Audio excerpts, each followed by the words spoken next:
მოკლედ მოგესალმებით ბავშვებო, ძალიან დიდი მადლობა რომ მოხვედით და ვიწყებთ საგაკვეთილო პროცესს. დღეს გუშინ იყო უпростоრად წიგნის კითხვის საჯარო დღე.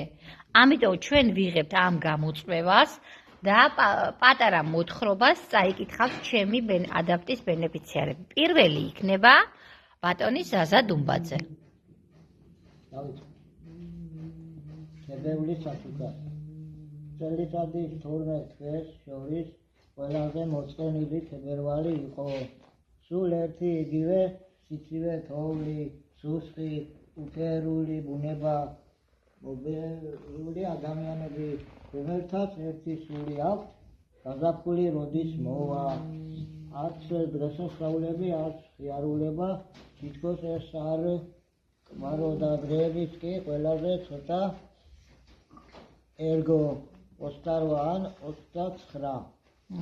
ერთ დღეს მარტმა გადაწყვიტა ცოტა გაეხიარულებინა და გაელამაზებინა თებერვალი.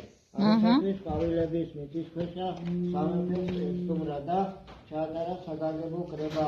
აბა ჩემო შემიერებო, თქვენთან ერთი საქმოვარი მაქვს, რომელიც თქვენგან შეგიძლია გაყვავება მინდა თებერვალის საჩუქარი გაუკეთოთ, რადგან ძალიან ცოტა ხმამაღლა.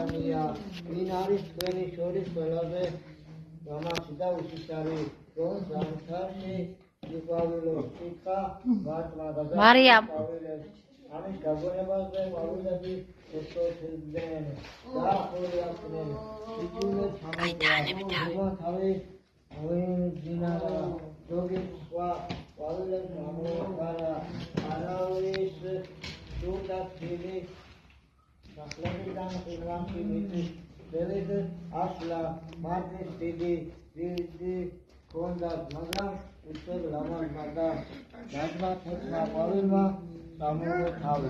ყოჩახ, ძალიან დიდი მადლობა ზაზა. აბა გარკვევით მომსმიერებო. თან ერთი სათხოვარი მაქვს, რომელთქიმენი განსეუძულია. ადე გაყვა და თებერვალ საჩუქარი გაუკეთოთ, რადგან ძალიან ნაღვიანია. ვინ არის თქვენი შორის ყველაზე მამაკი და უსის არის, რომ ზამთარში ვიყავილოს კითხავ მართვის გაზაფხულის ყვავილებს. ამის გაგონებაზე ყვავილების ერთი კოჩქიდულე და ორი კოჩქიდულე. საქმე მოწვა ზოგჯობა. სამი მოინზინარა ზოგი ხვა. ყვავილებს ამოხარა არავის შური ვანტული მიდა ხილვან მიწის ზევი გასულა მართვის დიდი ქორდა, მაგრამ თუ ლამაზმა და ნაზმა ნეთურმა ვილმა მოყომ თავი. ყოჩახ, კარგი. დავკრატაში ელექტროს ძალიან დიდი მადლობა და გააგრძელებს ანა გაგათიშებაში გამოთიშე. კარგი, დამელოდეთ ცოტა ხანი ბოდიში.